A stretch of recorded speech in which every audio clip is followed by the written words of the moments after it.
Good morning, ladies and gentlemen. First off, I want to thank you for your time and your attention. I know this has been a long trial. We're taking you away from your families and your jobs. And I appreciate you being attentive.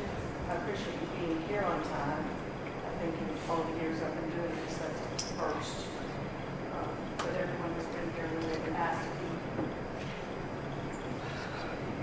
State of Georgia versus Anthony James Scott. Now, you've heard all the facts, you've seen all the evidence. So right now, we're going to talk a little bit about the law. Speeding. That a person shall drive a vehicle at a speed that is greater, that is reasonable and careful under the conditions, and having regard for actual and potential hazards.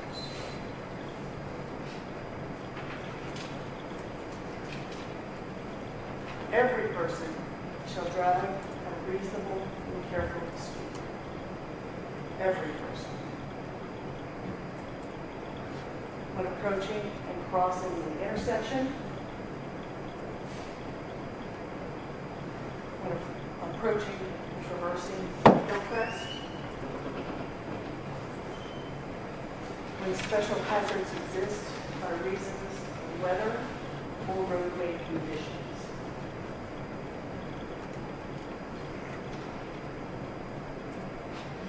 So in layman terms, you know what that means. Speed limit is 55 miles an hour. There's a hillcrest, there's an intersection, there are special hazards.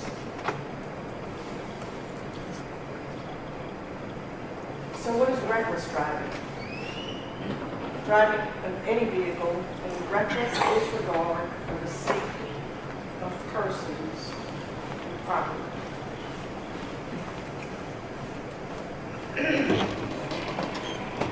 Now the indictment reads, driving at night in excess of the posted speed limit of 55, while traveling over a hill with reduced visibility. What does reckless disregard actually mean? It means a disregard of the consequences of driving more than 55 miles. It means a heedless indifference for the safety of others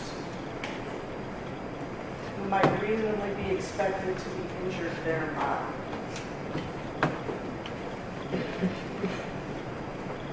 Now, we've all been on the roadways before.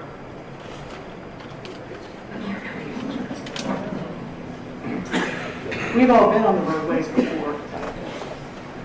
And you've said to someone in the car with you, oh my gosh, that person is driving crazy. They're going to kill someone. You know what that looks like. And if it were to happen, you wouldn't be surprised. That's reckless driving. Now, serious injury by vehicle is any person who, without malice aforethought, and what does that mean?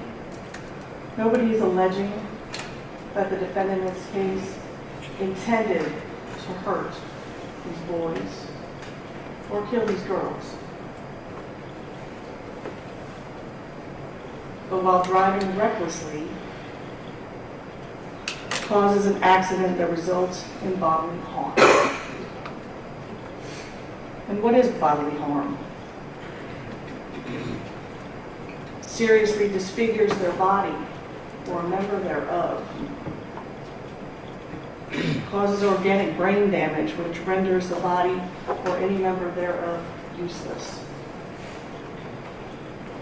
And so here, serious disfigurement of the body.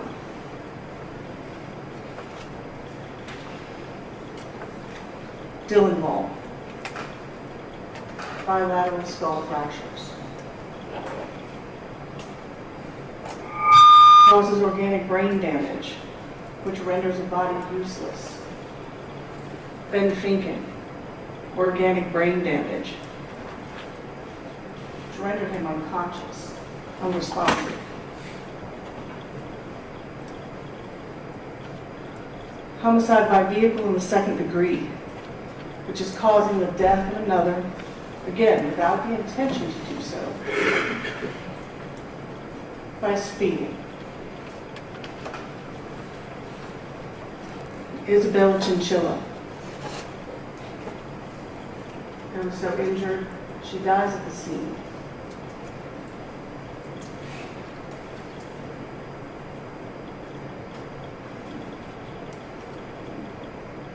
Kylie Lindsay, who can't be airlifted because of the terrible weather, and dies at the hospital.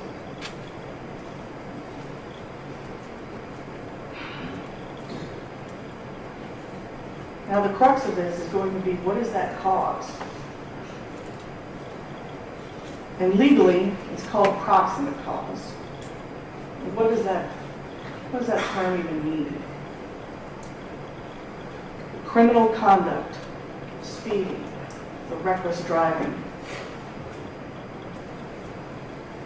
played a substantial part in bringing about or actually causing the injury or the death. The evidence also must show that the injury or the death happened in a way that was reasonably foreseeable.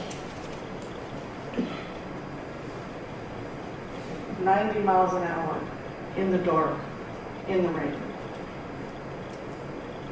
Is it reasonably foreseeable that there would be other cars on the road? That someone might be at that intersection up ahead? 100%.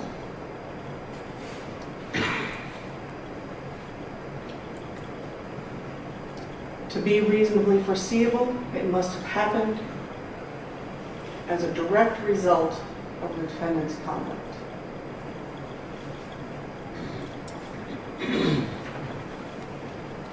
Or a natural and probable consequence.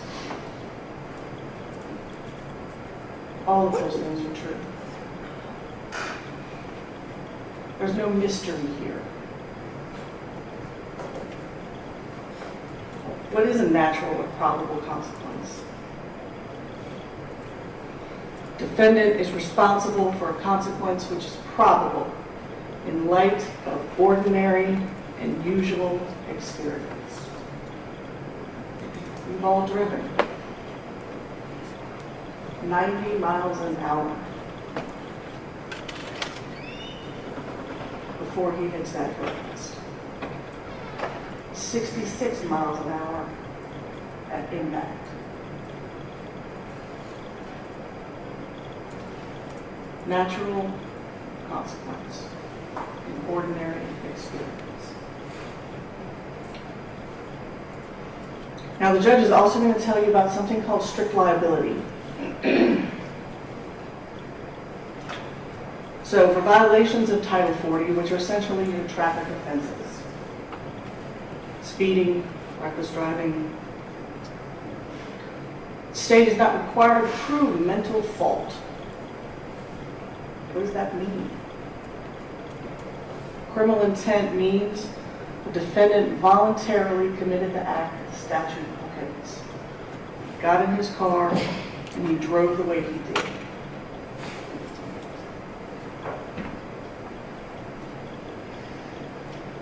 He intentionally drove his vehicle, while a set of surrounding circumstances rendered the manner in which he drove reckless. It's dark, it's raining, there's a hill crest. The speed limit is 55.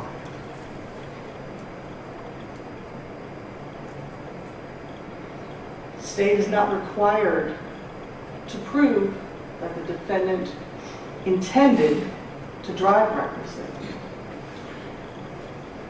The state is also not required to prove that he even knew that he was.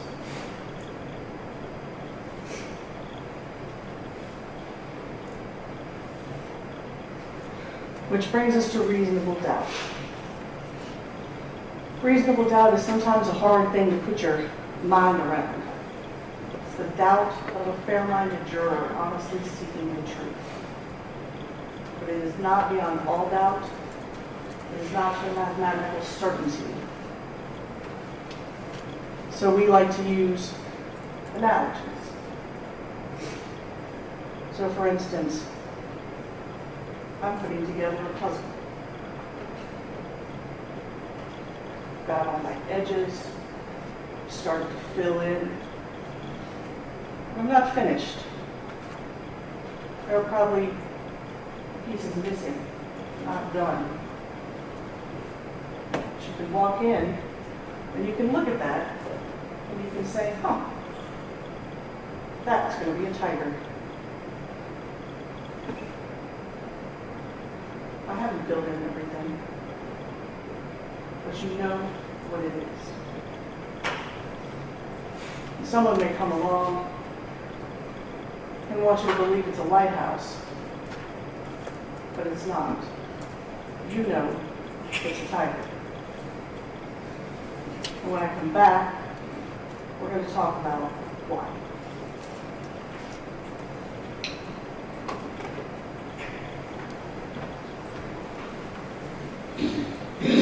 Thank you, Mr. Just talk louder than that. Mr. Pilgrim, you can go ahead with your question. Thank you. Yes. We'll move this around just a hair. I like to sit in the middle if I can. First of all, like Ms. Waters says, I want to say thank you. Thank you for being present. Thank you for being attentive. Thank you for showing up. I know nobody gets the gentleman, the summons in the mail and say, oh great, I get to go to jury duty for a week and a half. I understand that. I understand it's taken you from your families, from your jobs, from your children, from your spouses, your grandchildren. I understand that. And having done this a lot of different places all over the state of Georgia, I'm very thankful for jurors. I truly am. Because without them, we wouldn't have a jury trial. And while you may not know it right now, obviously this is very, very important to the people involved here. This is the cornerstone of American democracy.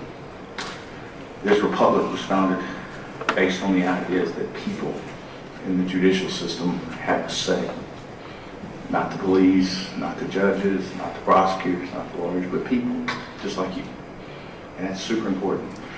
So whether you know it or not, you're playing a constitutional role today and in doing this trial. And it's very, very important. So I just want to tell you thank you. Thank you for taking it seriously. Thank you for paying attention. Thank you for taking your notes. Before we start today, though, I want to do a little group project. If everyone will, let's look at the symbol behind the judge. Okay, let's see. Exactly. I want to take your hand, place it over your right eye, and look at it. You can see really well to your left, right? Take your hand down. Put it over your left eye. Can't really see over here, can you? No. So that is what I'm going to ask you to do. So use both eyes. Open your eyes and open your mind. Because that's what I'm going to ask you to do. Because State of Georgia has not done that. State of Georgia has looked at this case with one eye. And they want you to do the same. But I know you're too smart for that. They don't want you to consider anything else. They want to consider one path. So let's not kid ourselves. We're not here because of speeding. We're not here because of reckless driving. We're here because there was a collision. I don't think anybody thinks different than that. We're here because there was a collision. Now, this was a two-car collision, and there were two drivers. We're going to talk about that a lot today. And I'm going to be a little bit longer than her because the legislature decided I only get to go once, and they get to go twice. So I'm going to be a little longer. And I will try to be as quick as I can, but I do want to bring out some points. In this particular case, the state of Georgia wants you to focus on the behavior of my client, the decisions he made. But we know there's more than that. If we got both eyes open, we can see both sides.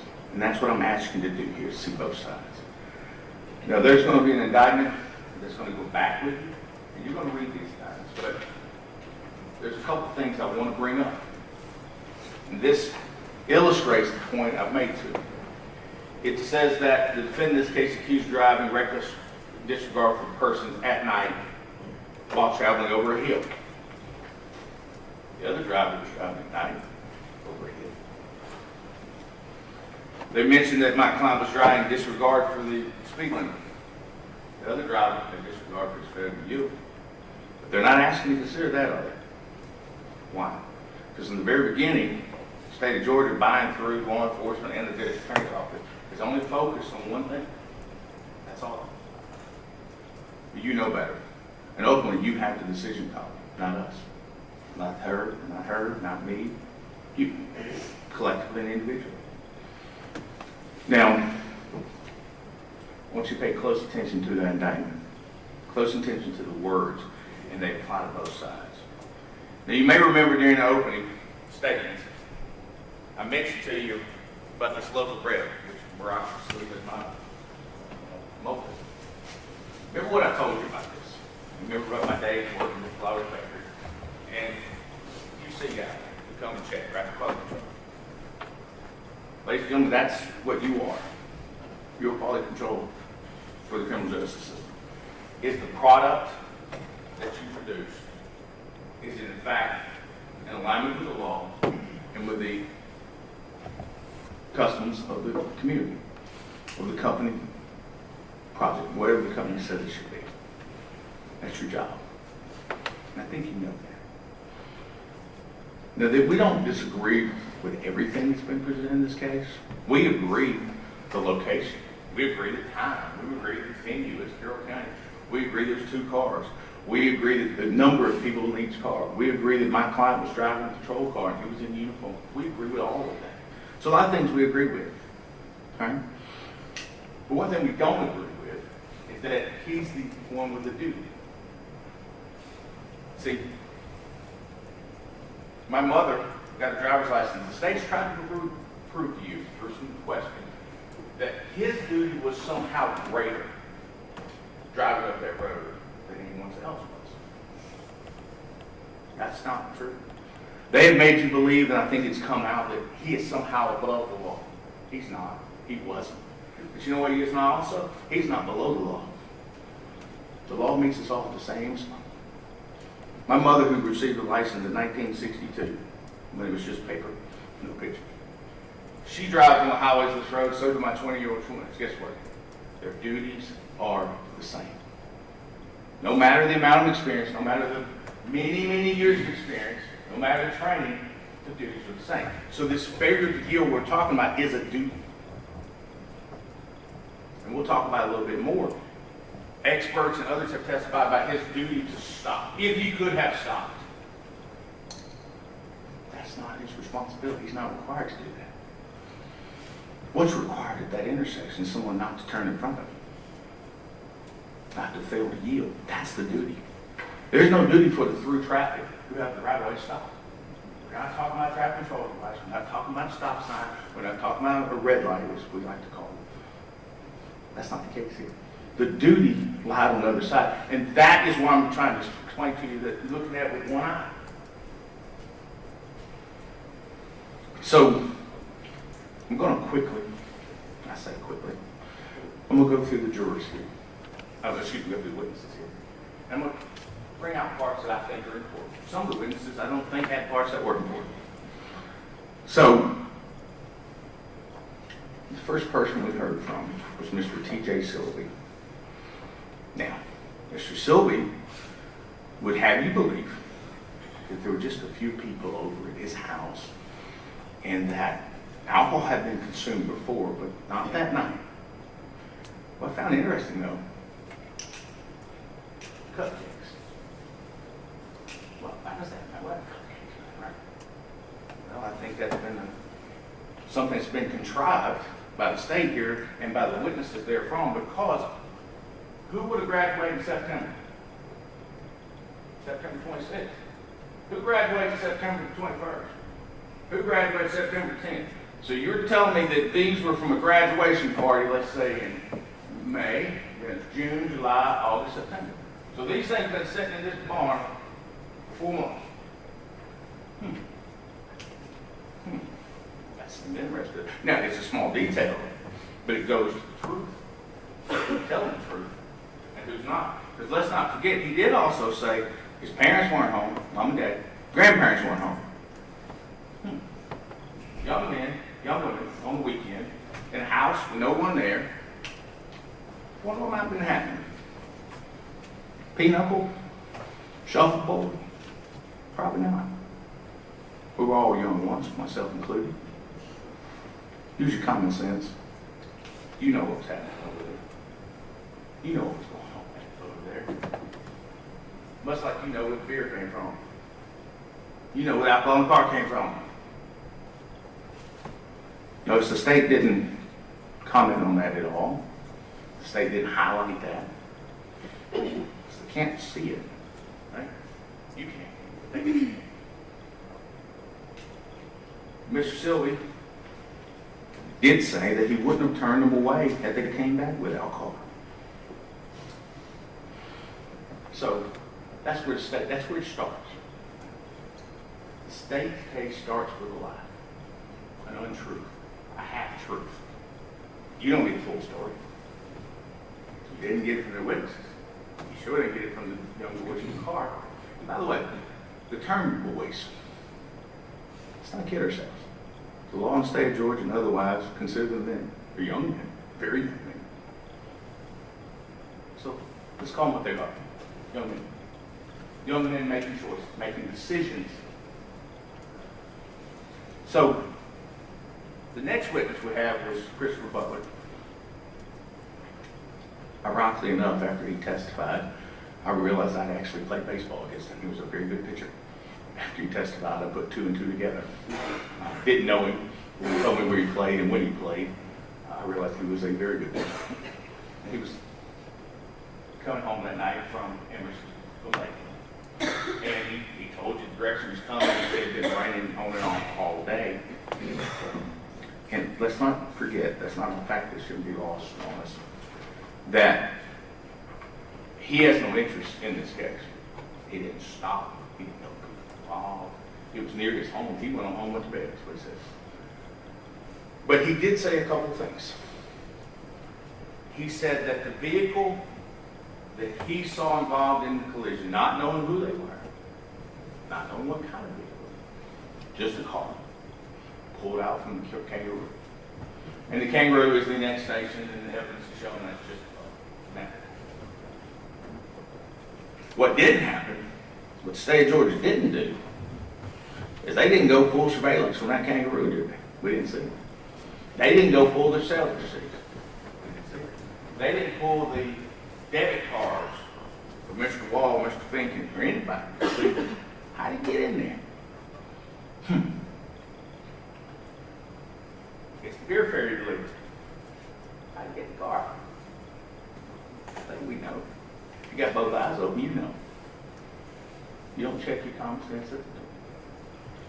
But the interesting thing about it is, he made the 911 call. A good citizen, concerned citizen, just heard it happen. But I want you to listen to something. And this is State's Exhibit. Mr. Flynn, what number was this?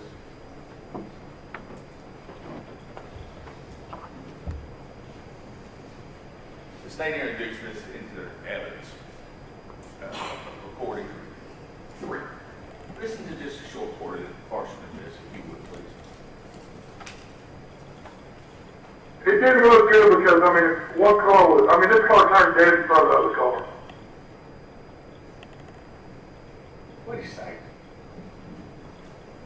Turned dead in front of him. That's a man that has no interest, has no bias, has no emotion, has no feeling. He is saying in the very present that happened what he saw. Turned dead in front of him. That was his words. Think about that when evaluating this case. Now, the next person we heard from was Ben Finken. Now, Ben Finken took the stand. He testified. And he swore to you what he was telling you was true. there's some details about Mr. Finken's testimony I'd like to highlight. He mentioned that he became very clear about certain parts of the evening, but not other parts of the evening, that he drove from Western Douglas County, if you will, down Post Road, and he mentioned that the young girls wanted to go to McDonald's. They mentioned it on the way. That they got off the interstate, Highway 27, I think that's exit 11. And he went the wrong way. Yeah. Did they turn around and come back? No. Did they make a U-turn? No. No. What did they do? They went to Sylvie's house. Now, the timeline is unclear. From Sylvie, from Finken, from Wall, when they got there, how long they stayed. We know what time the accident happened. Not long, how long they were there. You know, they'll have you believe that they were working out and lifting weights and that sort of thing. And that the girls were listening to music. That's what they'll tell you. I think we know better than that. And he mentioned about cupcakes, eating cupcakes from graduation. And then I asked him, who graduated September? With blue cupcakes. You heard Mr. Sylvie say that he graduated from Carrollton. That's not their college. The other two didn't mention anything about graduation. I tell you that the cupcakes were an invention and a creation of the witnesses because they wanted to explain the cupcake vodka smell later on. And we're going to talk about that a little bit more. That's where that came from. Now, when he was on the stand, he didn't remember the kangaroo. You might remember he came back and later on said, oh, yeah, I do remember. I do remember. Actually, he had a really vivid memory that there were cigars bought, Black and Mild wood tips, and that Dylan bought them. This is the same Dylan who testified, and the state wants you to believe that he was on a health kick. Why would he be buying Black and Mild cigars? If you're on this health kick, if you're trying to live healthy, it doesn't make sense, folks. That's contradictory. And you, as a jury, get the ability and the sole decision making of who you believe. Who has credibility, who doesn't. You get to decide that. But you know, there were no cigars found at the scene, were there? Nobody brought cigars, cigar wrappers, package of cigars. They took it to we saw it at a body shop. They went inside of it. They examined it. Not one cigar. Not one piece of McDonald's. Not a chicken nugget. Not a fry. Not a bag. Not a receipt with that date on it from McDonald's. None of that was there. But you know what's there? Booze. Alcohol. So again, look at this with two eyes and look at the facts. He also said that he was on the phone with his girlfriend at the time. And maybe that's a girl's relationship. I don't want to overstep that. And that they were texting back and forth and they were mad at each other, the way young kids will become. And he also said that when they reached this intersection, that Mr. Wall asked him, hey, you see headlights? Man, let's think about that, if you will, for the logistics of that. Mr. Wall is in the driver's seat, Finken is in the passenger seat. They were making a left. Why would Mr. Wall need to ask Mr. Finken if he saw headlights?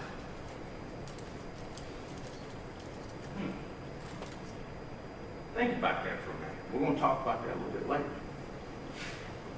Also, he gave us the configuration, based on his recollection, of where people were in the car.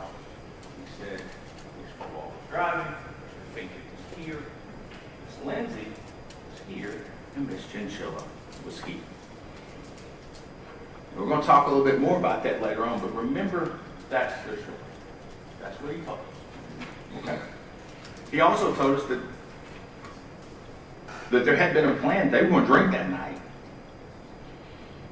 Maybe the honest thing he said, or most honest thing he said.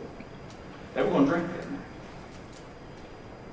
Now, next we have Dylan Wall, the driver. Mr. Wall gave the same configuration to the people inside the car. He said he was not going to drink because he was on a health kick. He was trying to add weight, trying to bulk up. The interesting thing is, to me, that Mr. Wall had his brother's ID in his wallet, and that he used it to buy alcohol. He told you that. So from the very beginning, his identification was false. It wasn't who he was. Did he look like his brother? Probably. If you're going to use a fake ID, use one of your brothers. It's a good idea to do. People will be much less likely to catch it. But he says that he doesn't remember buying the beer. So the two people who are alive in the car where there's alcohol don't know where it came from. Credibility, folks. They believe. They do know where it came from. They're just not telling. They're not willing to admit it. But I think we all know where it came from. And we all know how they got to that spot that they got it.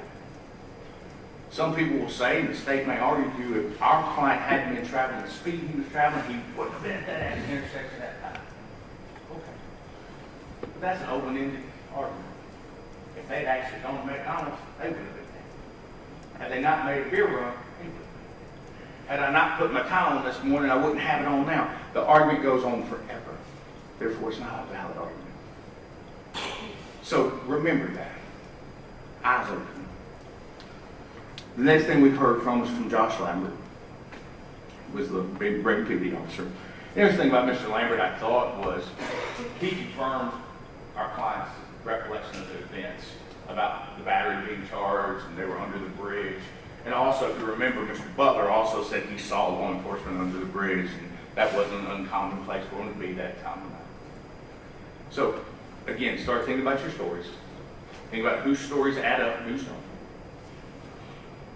But the charger, he confirmed my client's portion about the charger. In fact, he would have to come back and bring it again. Next, we have Mr. Alexander. If you remember Mr. Alexander's dash cam that we watched, you hear my client at the scene. He has blood on his uniform. You hear him testify. And what he says is, or not testify, but he state, they pulled right out in front of him. Damn. That was his presence and impression.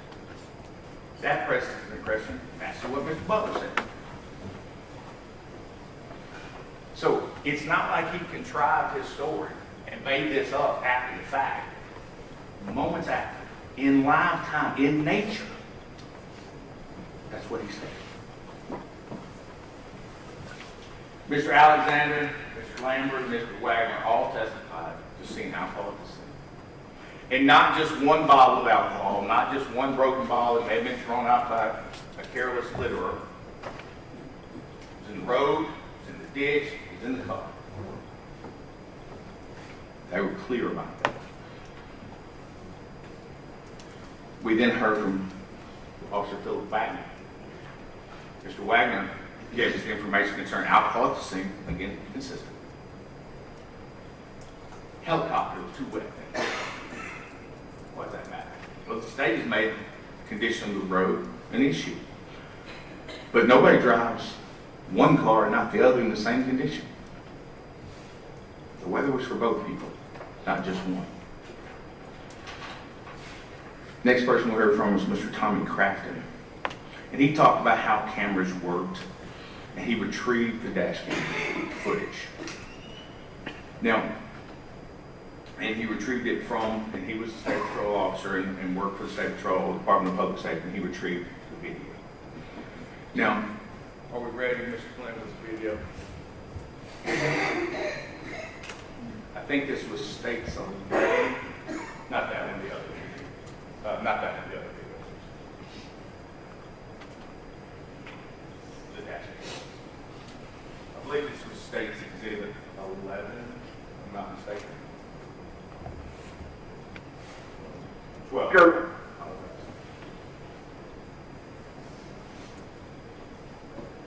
Okay, if you would stop it for me, Mr. Flynn. Right there, that's good. You can stop it right there.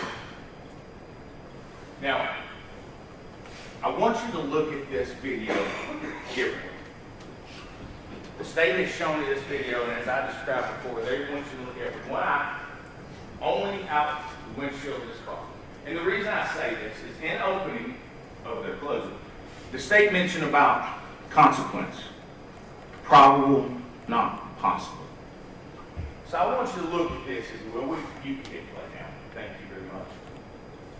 All right, let's stop. Those cars that he just saw, headlights. Did they turn in front of him? No, they didn't. You can continue, please. Stop. More cars. Did any of those turn in front of him? Based on the state's theory, he should know what that driver's going to do by seeing the headlights. That's enough. You can continue, please. And stop again. More headlights. More cars. Is it probable that they're going to cross the median in front of them? Possible, but that's not the same. You can continue. Stop. Another car. There's another turning area. Was he supposed to know their direction? Is any driver supposed to know their direction? No, they're not. You can continue. Stop. That vehicle there, going the same direction. Is he to know that person's going to maintain their lane? Or is expected, is it reasonable that he would turn right in front of you? No. It's not. You can continue.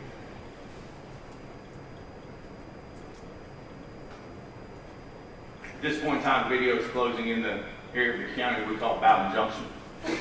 And there's Bowden Junction store up to the right, Mountain Zion Road to the left. And we'll bring something to your attention in just a moment.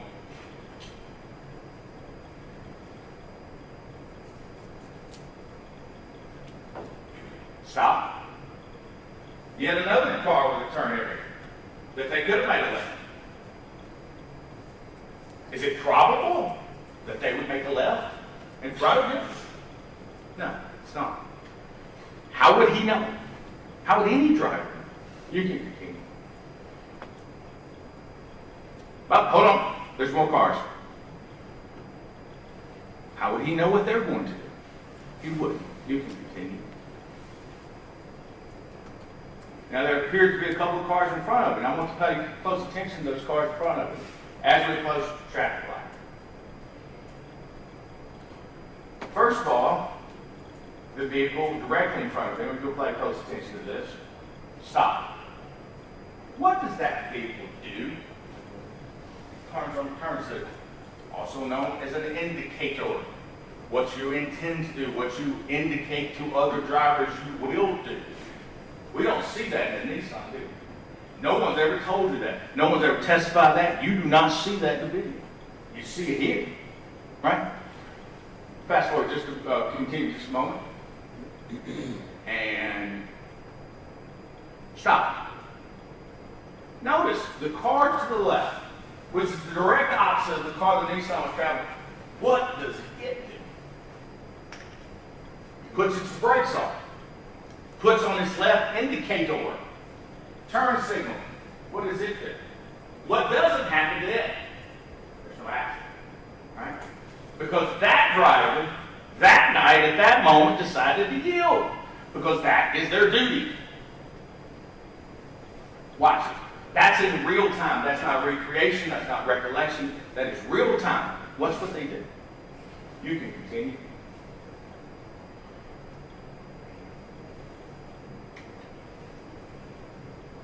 As he continues north on 27, Georgia 1. And this is the same video that the state introduced for you to see.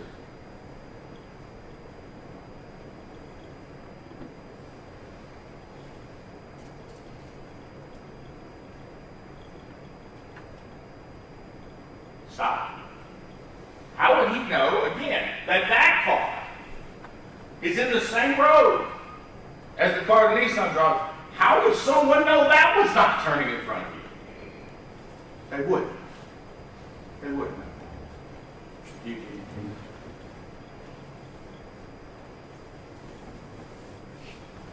And you can stop it right here. So, the line of sight, and we'll talk about that in a little bit. The line of sight. There's not a turn signal on. There's no indication, no knowledge that my driver could have had, or any other driver could have had. They were going to turn left. No.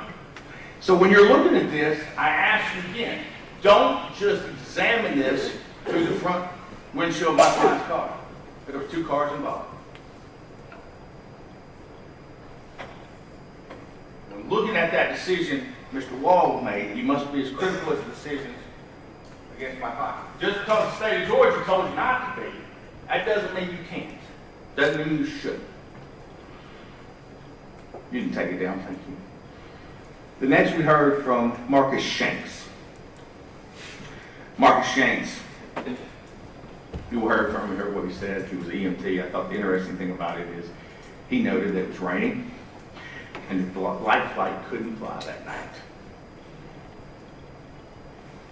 Interesting because it wasn't just a little rain. There was a good bit of rain. If you remember, there were photographs the skirt team took. The rain is on the lens. We'll talk to you in a minute, but remember the dirty boots, the muddy boots. Mud doesn't happen with just a little bit of rain. It's been raining a lot. Now, this rain and conditions of the road are known by the other drivers as much as mine. But the state of Georgia, buying through the indictment, don't actually consider that. I do. I do. The next we heard from Jessica Polk. Jessica Polk was a EMS, I think she was a paramedic. And we see in Wagner's dash cam that she comes up and begins to render aid and assess the situation and triage the patient, Mr. Wall. Why is that important? Well, because she tells them, or she testified, that Wall admitted to drinking that night. Notice the state of Georgia, buying through its indictments, the district attorney's office never mentions that part to you. Does. Instead, they rely on medical records, not legal documents, and we'll talk about that a little bit more in a little while, to excuse his statements. But again, this is present sense and pressure. At the moment, that is what he said. No one discredits Ms. Polk. Nobody. Nobody says, ma'am, you're lying. Ma'am, you're not telling the truth. Ma'am, you don't remember. Ma'am, you had a TBI, you had a brain injury, you can't remember. Nobody says that about her. You know what? There's no truth. And that's what happened at the scene. Remember that when making this assessment. Next witness I find that was interesting to us was Jonathan Driscoll. He was one of the skirt team folks who just got there. And Mr. Driscoll testified about his muddy boots. Remember he said he ruined them. Because he had to go up by the Nissan, and he was up on the embankment, and ruined his boots. Right, muddy. Mud doesn't happen instantaneously. Takes a little while to make that happen. Georgia red clay will mud up on him when you get enough rain on it. But that tells you it's been raining. But it was raining on both sides. It wasn't just raining on my client's windshield. Now, he is the one who discussed about the airbags. Now I'm going to show you a picture, if we're ready, of the airbag that he took out and he testified to. And I'm going to use what's called a yellow system.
That's only one right now.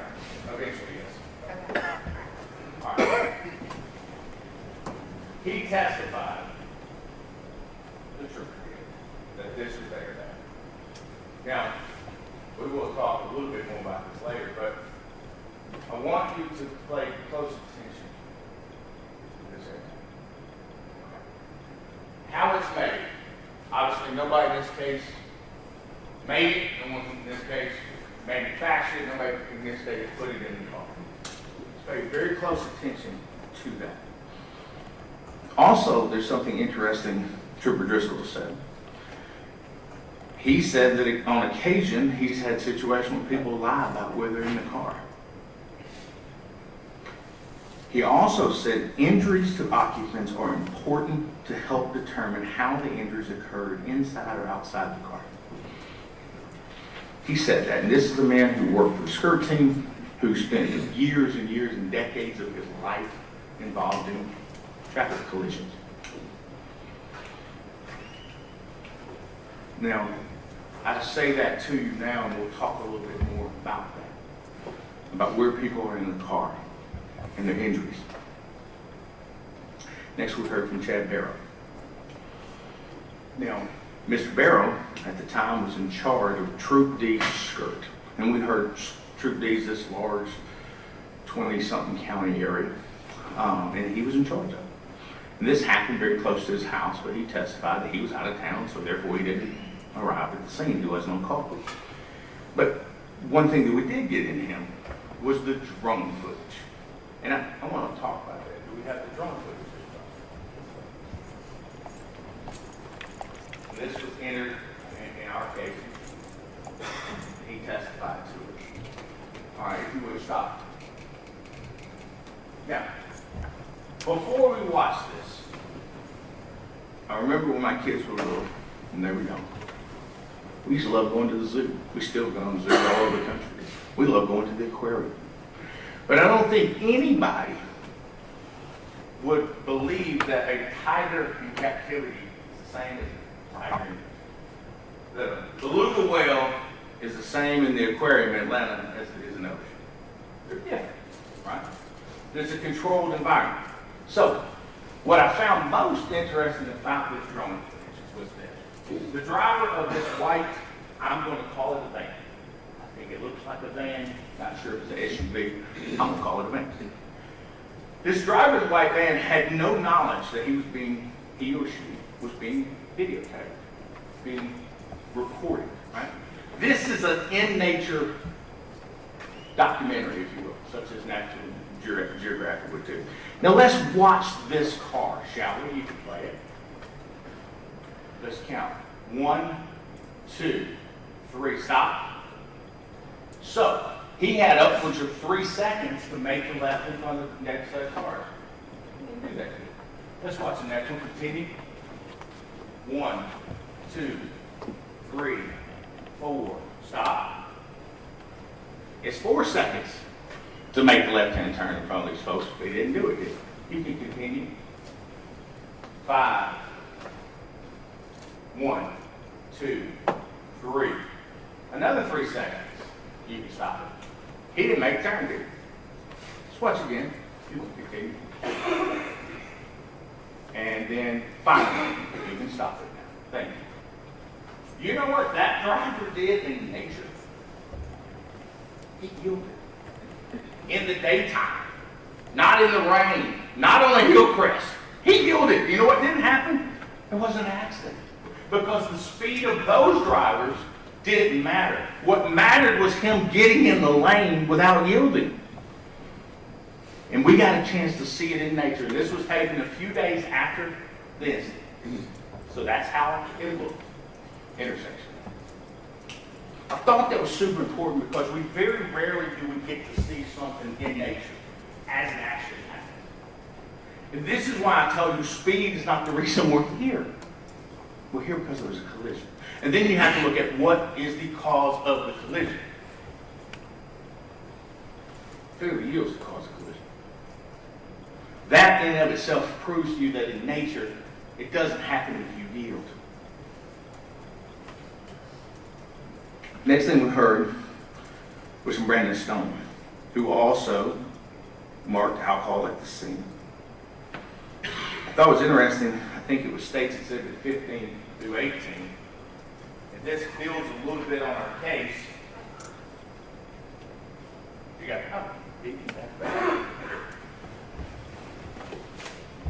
what was very interesting to me, and I'm going to use this elbow again if I may, is they marked it AOI, area of impact. Now, you may remember, and we'll talk about it a little bit more, area of impact. That is where they believe that the cars met. That is the first point that two different vehicles met one another, right? Area of impact. Now, the interesting thing about that, for me, if you've heard testimony, we'll discuss it a little bit more, is that area of impact was completely in the right-hand lane. It was the back right end of that car. So, let's think, what does that mean for that driver? When he made a left and made the decision and made the choice to make a left-hand turn, he could have stopped there. He could have yielded. He didn't. When his front wheels got into what we'll call the number 1 lane, the left-hand lane, could have stopped there. He didn't. When his back wheels got in the first lane, he could have stopped. He didn't. When his front wheels got into the second lane, he could have stopped. He didn't. As a matter of fact, he never stopped. Never stopped. So what does that tell us logically? He never looked. He never looked. None of us would simply get punched in the face and just let it happen, would we? We would try to dodge it. We would try to look it. It never happened. You know why? Because he never looked. Or he couldn't see. Either way, it's a choice, it's a decision he made, not my client. Now, as we move forward in the case, we heard from Brandon Stone. Again, Brandon Stone came up here in front of you and did math. And remember what his math was. There was a drag coefficient that he needed to figure out. And the drag coefficient was from 0.80 to 0.45 with his wet or his dry. We did the math with him in front of you, and we came up with 0.625, which is split the difference. And at that speed, at 54 miles an hour, it still would have happened. At 54 miles an hour, it still would have happened. So what does that tell you? Speed is not the issue. Speed is not the cause. Speed is not the approximate cause. The state wants you to look just this way, and that's all you see. But that's not true. You know it. It was shown to you. Also, one of the interesting things is Mr. Stone developed a theory during the course of the investigation. Of which side, or which, the front or back, Miss Lindsay may have come out of. Because I think we all agree that her body was found in the road.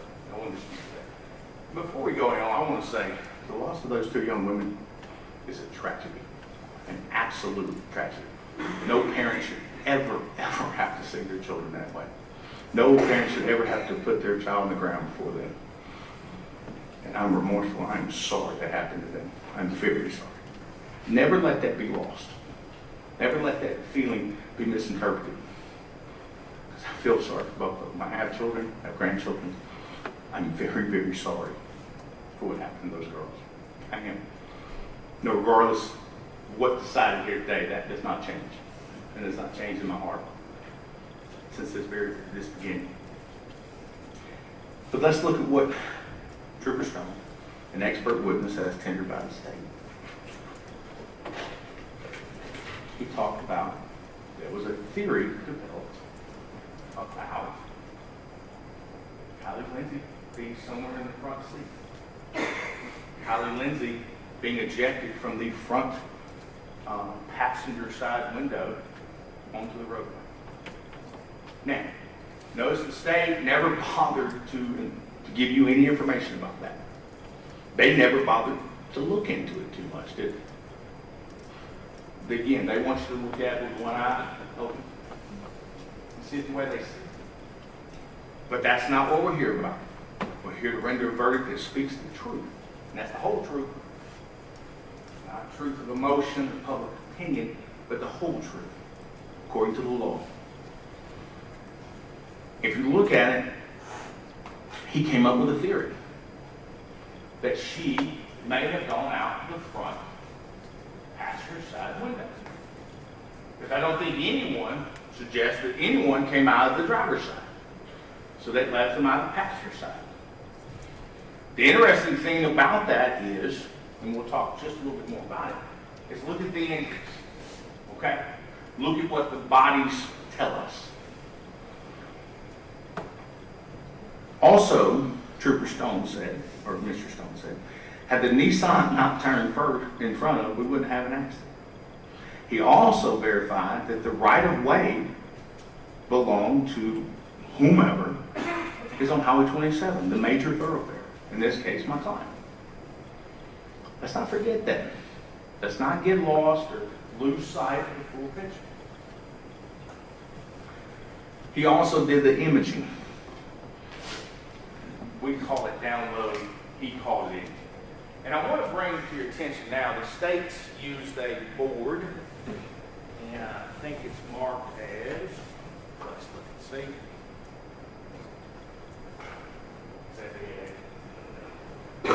Let's look at this, because the state's going to use this and use it in their, I'm just going to prop right. I want to look at a couple of things. 1.9, 1.8, those two things. Let's look. Because one of the state's claims that my client was reckless and had reckless disregard for person's property, personal property. Right? Let's look and see what the data, what the evidence shows us. That at 1.9, he's at 52% in his accelerator. And he's 30% in the throttle, and then he begins to move his gear on 6 speed. Thank you, Ken. Then, after there's a hair. 1.8, look what happens. The accelerator goes to 0. What does that tell us? This is static evidence. It doesn't matter who's driving. static evidence. There's no involvement, no emotion. Goes to zero. What does that tell us he did? It's what? Right? That's what that tells us. As we go forward, what happens to the throttle? The throttle goes back to 18. What happens to the RPMs? They go up. What happens to the steering wheel? It moves to the right. And constantly throughout this, then we get into braking. On. The braking comes on at 1.6. That is static evidence. Not collected for or against, it just is. What does that tell us? Well, if you look at the other vehicle, it never did any of those things. It never got off the gas. It never got on the brake. It never made a right. It never made a left. It made a turn at 22 miles an hour and never let up. Even their own expert told you in his example, it made up for 22 miles an hour and never let up. But the state wants you to believe my client was reckless. He had reckless disregard. That indicates something different, no? The evidence tells us something different. That in fact he did have regard, that he did have his heads up, that he was paying attention. Because see, speed's not the only issue.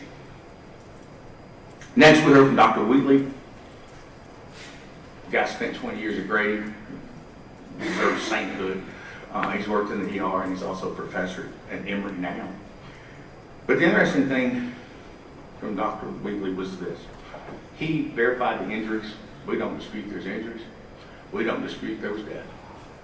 I know. We dispute who caused it. Who's the proximate cause of it. Who should carry the weight of it. We dispute that. But the thing I thought most interesting from a qualified witness was Dr. Wheatley told us that a human body consistent of that of Mr. Wall would metabolize alcohol at 0.01 to 0.012 per hour. Natural metabolism. Blood draw was 2 hours later, based on the records. Now, there's another thing about these records, and we're going to talk about Dr. Koch here in just a minute. These are not legal documents. Doesn't mean you can't consider it. But they're not legal documents. They're medical. It's in the records.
Dr. DeLeo.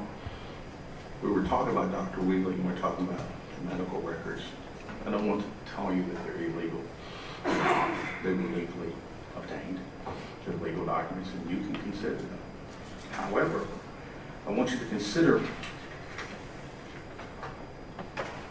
what was said by Dr. Koch, who was the next witness. Dr. Koch, who's a PhD, he was from the Midwest, if I remember right, Purdue, and he was all over the place. And he'd been at Grady for a long time, maybe back then. He said that these records were gathered, this test was gathered for healthcare reasons, not for legal reasons. He said that a toxicologist would be the person who would have to testify or test it and then testify to the actual alcohol content.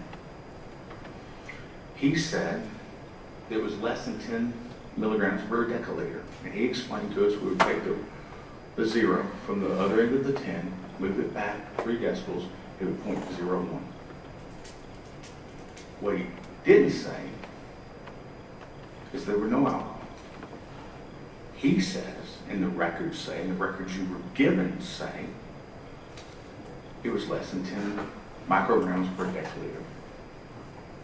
Now, the test that was introduced under Chad Barrow later on for my client, to the Department of Forensic Science, toxicology exam, what did it show? Negative. Drug, negative. There's a difference in those things. And I think you know it, and I think we've shown it to you. So when considering those records, and consider how far the state went, 2 expert witnesses, to get those records to you. Wow. Why would they want to do that? Is it because they're concerned with the alcohol in the car, at the scene, on or in the passengers or drivers? They went a long way, didn't they? But what we didn't see was a true blood draw for toxicology purposes. They never presented that to me. We presented one of our clients. We presented one of our drivers. We looked at both of them. It's not one. Next, we heard from Dr. Laura Darasol, who has performed over 7,000 autopsies. I think she testified. The interesting things I found from Dr. Darasol during her direct and cross was that she ruled both of these deaths an accident. That was the manner of death. And the interesting thing about that is she's a medical expert. Nobody disagreed with her. There's no evidence to refute her. Now, while she was on the stand, we've shown something. We're going to show that again here today. If you would, I would like a split screen at this point. But in doing so, before they get that going, I brought baseball. Been going to Major League Baseball games literally for 45 years. This is the only ball that ever got close to me during Major League Baseball game. It was during spring training, went down to watch the Braves, and it landed. It didn't land actually. It landed a couple of rows by me with a lot of people there. The reason I brought up this baseball was this.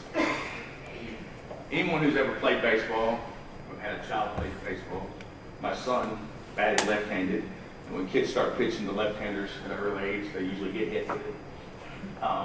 You may have been, if you've ever played baseball and you've had your coach, turn your shoulder to it, where?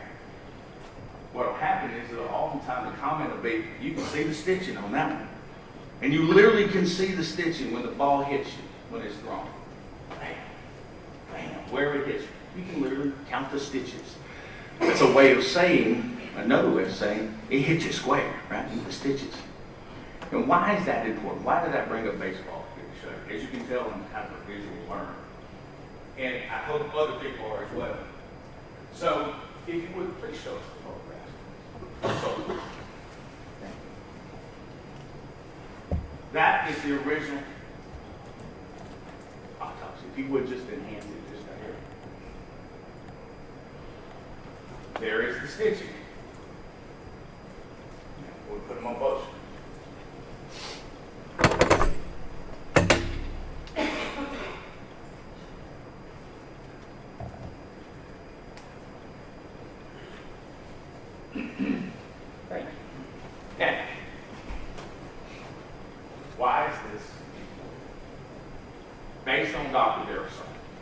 remember her testimony, that it was circular 2 stitches.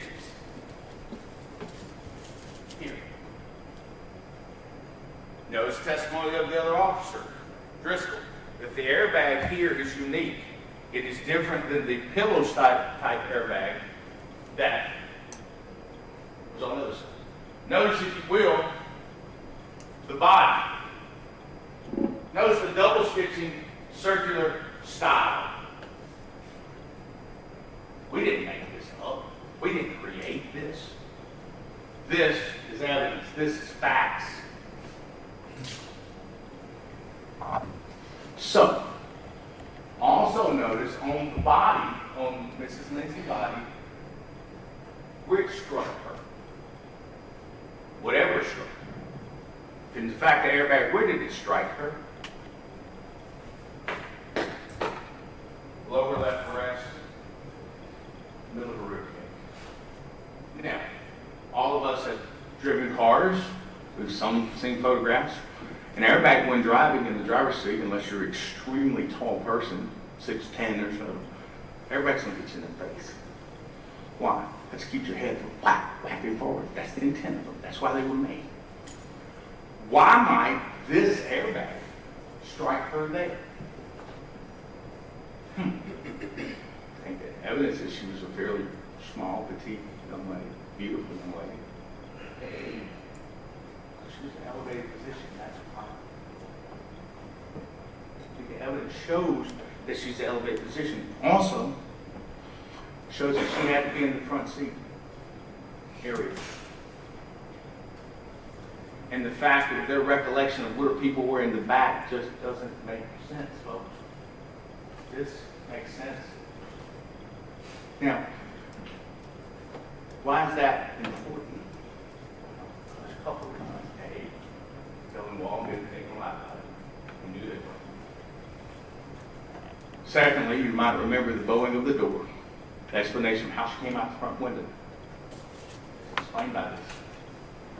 Also, the fact that Mr. Wall, if we go with this theory, which I think is very reasonable, Mr. Wall was tempted to make a left-hand turn. Mr. Finken's here. Mr. Lindsay's here. Why might he not be able to see the lights? Why would he need to ask Mr. Finken, are there lights? Do you see lights? Why? Because there's a human being, there's a body between him and the turn. A turn that he made without yielding. A turn that he made at 22 miles an hour. A turn he made without turn. Why would he need to ask Mr. Finken? Hey, you see those lights? You see lights? The only way that makes any sense is she's in the front seat. Also, remember what the trooper said about injury to the body. And remember what the doctor said about Miss Chinchilla. Broken leg. So, we take their testimony. Puts Miss Chinchilla in back lights. You would think, theory would be that Miss Chinchilla, based on the impact, would probably have a broken right leg. That's where the impact would be. Nobody disputes it's a serious, dramatic injury. But no, left. Why? Because she slid completely across the car. Boom! It's the other side. Very small, very petite woman, very beautiful. Would she be able to do that if Kylie Lindsay had been in the seat? No. Wouldn't be. Kylie Lindsay wasn't in the back seat, folks. She was in the middle. Middle of the front. And your body tells that. That's not emotion. It's not a court of public opinion. That's just facts. That's evidence. So I want you to think about that a whole lot. Now, the next person we heard from was Mr. Will Parker. Now, I find it very intriguing, very, as a taxpayer in the state of Georgia, why the district attorney's office felt it necessary to pay a private, who got paid? He got paid to show up. He got paid to travel. He got paid to look at things. He got paid his time during testifying. He got paid for it. Why did the state of Georgia feel necessary to spend our tax dollars to hire somebody when they had state patrol, who have been trained and who work for us anyway? Why? Why might they want to do that? Because they don't necessarily agree with the state patrol? I don't know. You'll have to ask them. But our tax dollars went to pay for that. Sure did. And why? And remember, Mr. Partheimer talked to you. And I thought this was very, very important. When talking about credibility, credibility is a way of weighing what people say. Let's look at the things Mr. Partheimer didn't do that State Patrol did. Mr. Partheimer didn't come to the scene, did he? Sure did. Mr. Partheimer didn't examine vehicles. Mr. Partheimer didn't download or image the vehicles, did he? Mr. Partheimer didn't visit the garage where they were kept, did he? Mr. Partheimer didn't mark the scene with evidence with a spray paint. Sure didn't. So now, who would believe him? State Patrol did all those things. Skirt King did all those things. So who has more weight in your eyes? I think it's pretty clear. Mr. Partheimer was brought on for a single purpose. Single purpose was the discount what State Patrol found. And notice one thing about Mr. Partheimer. When I pushed him just a little bit, and again, he's not a physicist. He's not like he has a ton bit more of education than troopers do. Not a ton bit more training. It's not like he's got a master's degree or a PhD in physics or in engineering or anything along those lines. So being equivalent to that of the troopers, he didn't do his math for you. He said that the drag to the coefficient, which was the slide to stop, that's the wrong formula, is what he told me. But did he ever get up here like Stone did and do this formula for him? Oh, he did. Wow. You have to decide that. I have my theory, but I think you have to decide that. But there were a couple of things I found interesting. He relied on some of the GSP's work, the distance, the film, the rates per second. He relied on some of the work, the download from the dash cam. He didn't rely on all of it. He picked and chose what he wanted to do. But I did find it interesting that he called the Nissan a hazard during his testimony. He used the word hazard. That's important. He also testified how it was a natural reaction for someone to go right. Natural reaction.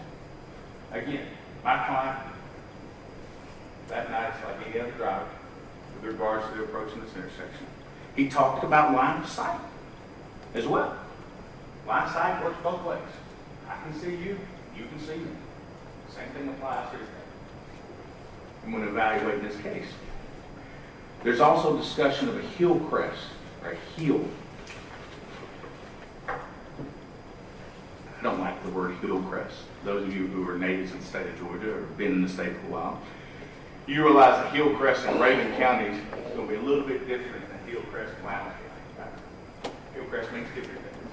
But I think there is a principle that holds true. If I'm standing on the hill, I can see better than if I'm standing at the bottom of the hill, if we're looking at each other. If you're at the top of this building, you can see farther than you can at the bottom. So elevation is an advantage. And that's an advantage Mr. Wall had. So when you talk about sight lines, and let's not forget, they're equal to each other, but who had a better sight line? And one of the things I found interesting,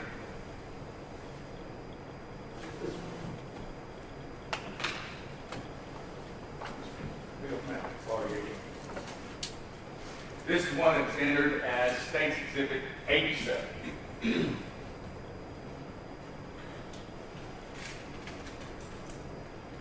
further prove what I've already told you, they talk about line of sight. This was a big deal for him. And they're going to tell you that it was 269 feet line of sight. Both ways. Both ways. This is in a higher elevation.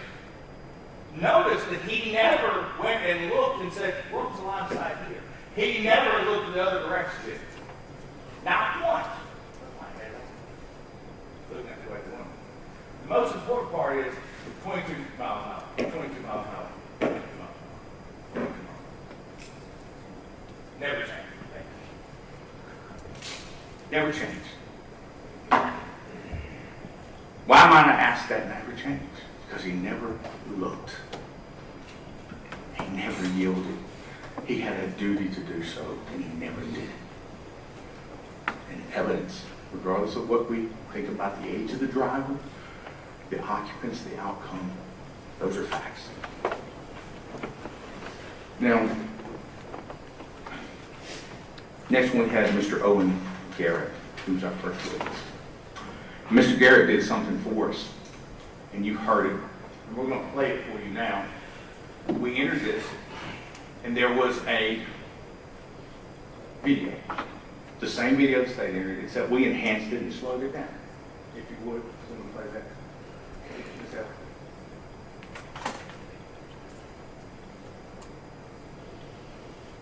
I apologize. Technology is both our friends and our foes.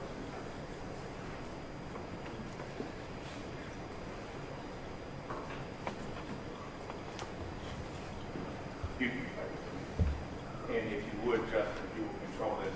I would like to go frame by frame, which the next or the witness said was possible. You can continue just frame by frame.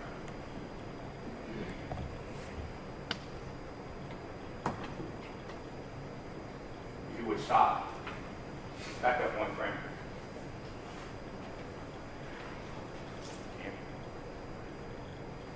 All right, go forward. Frame that time.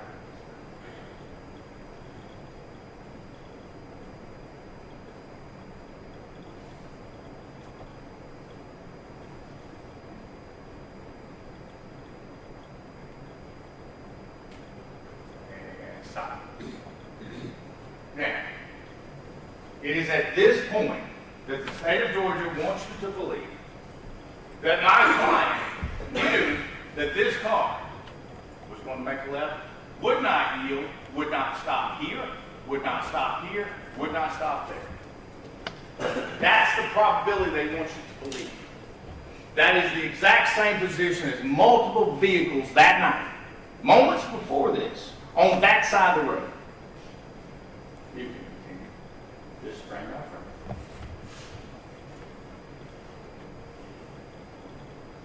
You can continue.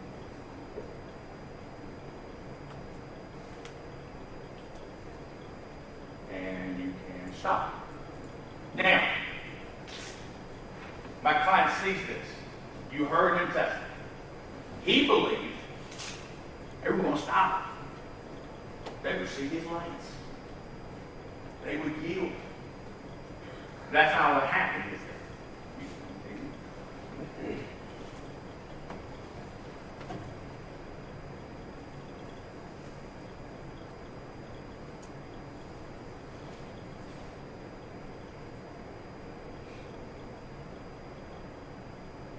You can stop. At this point in time, you begin to see my client's vehicle. The brush guard in the front, the outline of going right. Why? You heard why. He told you why. He thought they were going to stop. Again, they had that lane to stop in. Did they? No.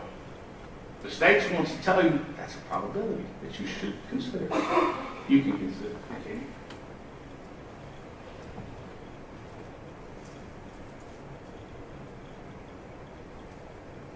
You can stop for a moment.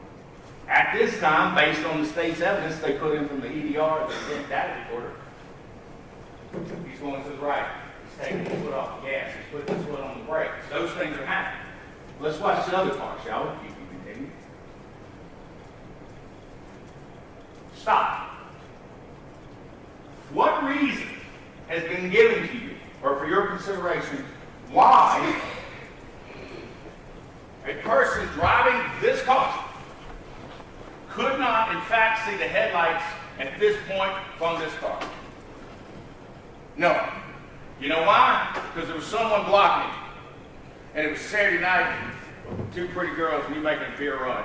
You were distracted, you weren't paying attention.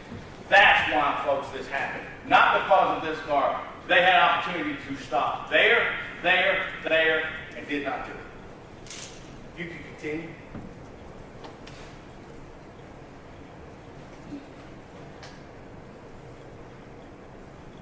You can stop it. At this point, Trooper Scott, though according to the state was being reckless and had reckless disregard, he's attempting to avoid this collision. He's attempting to go to the right where he had more real estate, hoping that they would stop, and he told you that.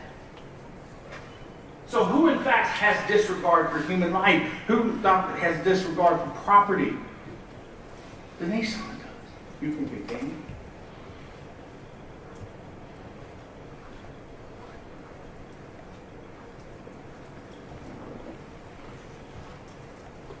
Stop.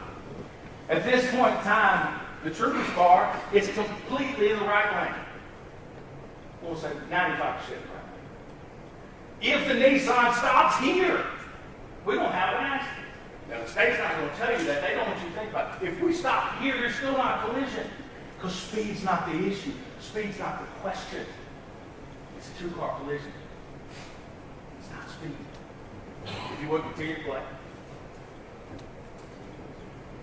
Stop. Now, the Nissan is now into the second lane. His front end is in the second lane. Had an opportunity to stop. Had an opportunity to veer. Had an opportunity to speed up. All of us are probably dripping to a point like, oh, I gotta get out in front of this guy. I'm gonna get hit. We've all made that decision. That wasn't made here. That wasn't a choice. That wasn't a decision he made. You can continue.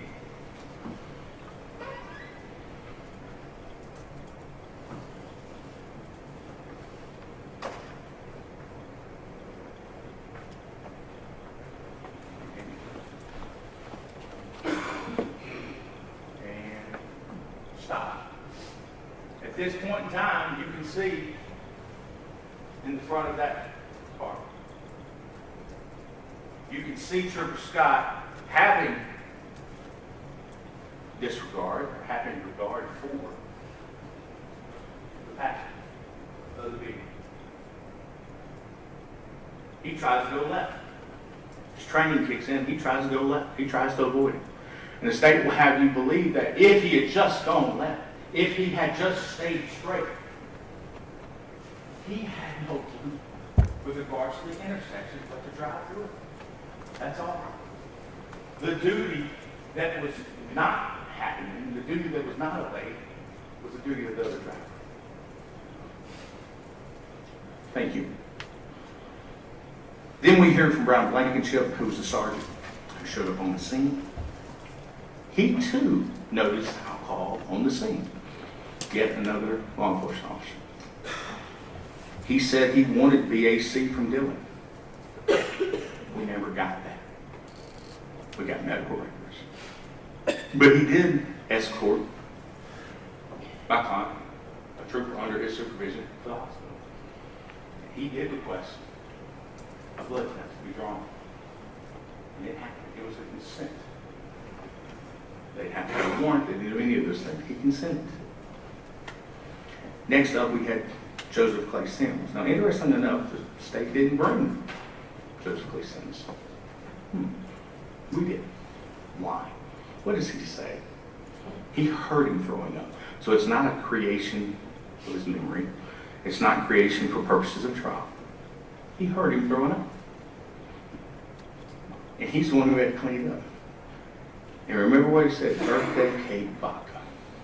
Asked him, are you familiar with that smell? I was. Was there a lot of particulate in it? No.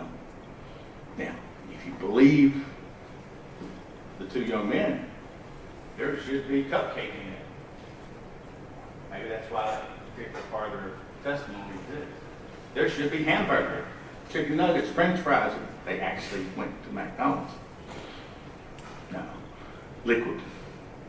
Now, did he have a head injury? Sure did. Can that cause you to vomit? Sure can.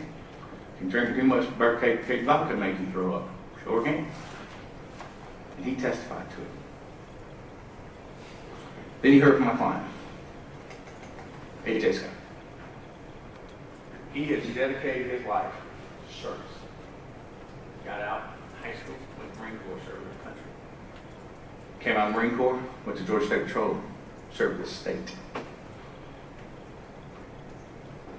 His character was displayed in the dash cam videos of Green Police Department. What does he do? And he testifies. What does he do after this accident? What's the first thing he does? Turns on the blue light so other people know there's an accident. He calls it in. Then what does he do? He doesn't figure out, oh, well, I got to cover my story. I need to tell something. Oh, I need to tell somebody else. No, what's the first thing he does? Gets out of his car and he goes to the only side that he is certain somebody is the driver's side of the car. The car is smoking. He helps get the driver out. That tells you what you need to know about him.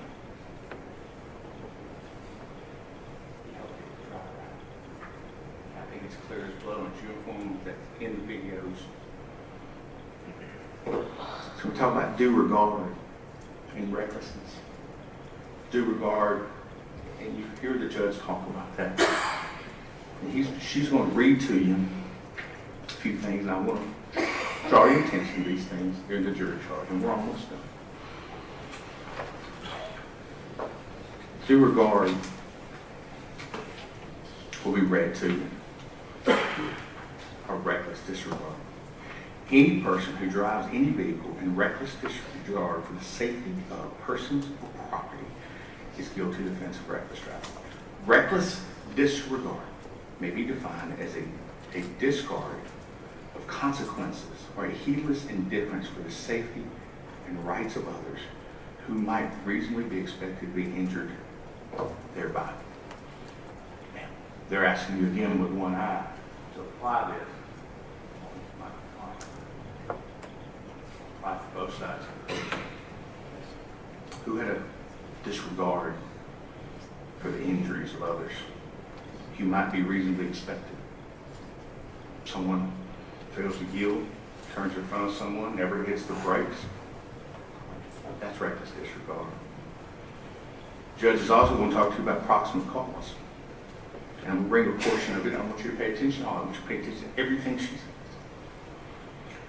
A natural probable consequence is one that a reasonable person would think is likely to happen if nothing else unusual intervenes.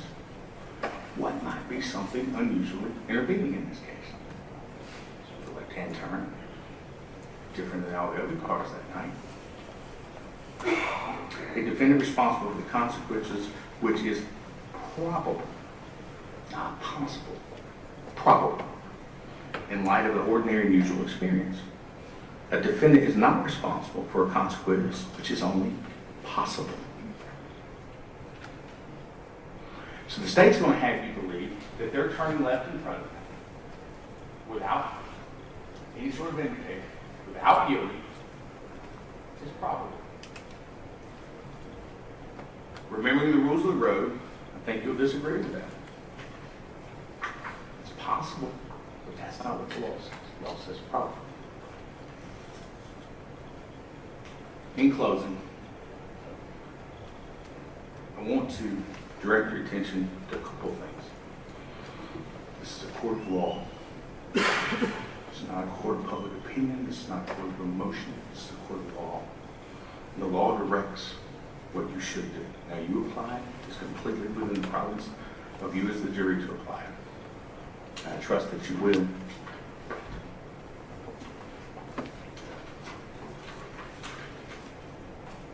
This is not a decision to be made by you guys. It's guided by emotion or sympathy, and the judge will tell you that. But your verdict, your job, is quality control. It's to speak the truth. Not an emotional decision, but a decision that is guided by law and by fact. You will hear within this jury instruction that there's a difference between authority and duty. And it's funny, we talked a lot about duty in this case. It's come up quite a bit. But the judge is going to talk to you about the duty to acquit and the authority to convict. That'll be the words that are used. Authority just means that you have the ability, you have the capacity, you are given permission. Duty is something else. Duty is something that you're required to do. Your jury service is a duty. When you sign up for the military, you have a duty station. You have a duty to yield when turning left. These are duties. And they mean more when they're duties versus when they're authorities. So, if you think about it, it's going to tell you have the duty to acquit. If the state does not meet their burden on each and every element of every indictment, every count of indictment, they've not met their duty. And the state, in their oath, had mentioned about reasonable doubt. Reasonable doubt. That's what it says it is. I know we throw it around in this line of work. That's what it says it is, though. It's a doubt which a reasonable person can give a reason. Which a person can give a reason. And I think it's clear in this case that there is reasonable doubt from the beginning to the end. There's reasonable doubt, there are reasonable questions. And if you look at this evidence, and you look at the facts, and you look at it with both eyes, I just decided I want you to see. Both eyes. And you get a full picture. You get what the whole truth is. Ladies and gentlemen, you will understand in this case, my client is not guilty. The state has not met its burden. This was an accident. It was an accident. It was an accident. There's a two-car accident. Therefore, both drivers made decisions. Therefore, the weight, the consequence of this collision does not fall solely on him. The state of Georgia has made their decision. They've made their choice. They presented what they presented. They've written what they've written. They've indicted what they've indicted. But you have the opportunity. You have the ability, the authority, and the duty to make a determination that is the whole truth. And I trust that you do that. And I thank you again for your time, your attention. I know this was not easy. Thank you for being kind. Thank you for paying attention throughout the trial. And I know sometimes they got very long, it got very tedious, so thank you for that. Thank you for listening, and I look forward to hearing from you when you render your verdict not guilty. Thank you very much.